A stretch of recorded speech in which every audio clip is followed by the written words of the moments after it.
Kwanza jambo ambalo mimi ninalifurahia wallahi lazim, bosi wangu sasa anaitwa mume wa Furani, mume wa Zuchu, mume wa Zuhura, mume wa mtu ambaye anampenda yeye kutoka katika uvungu wa moyo wake. Jamani,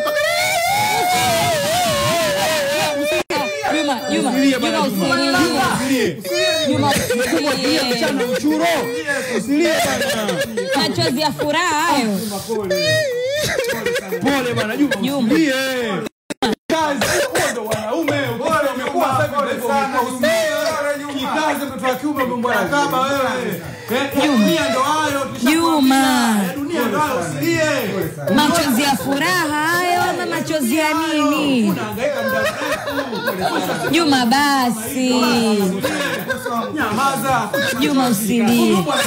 Basi. Basi Juma.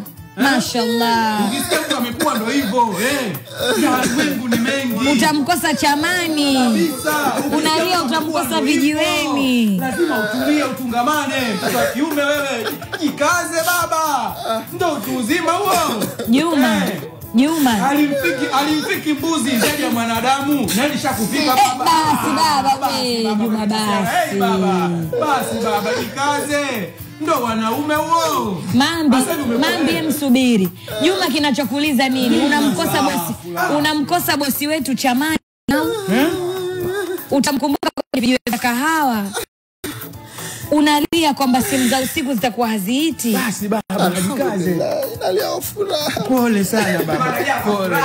Juma kama ni machozi ya furaha. Mashallah. Mashallah. Unajua unalia mwingine. Mashallah.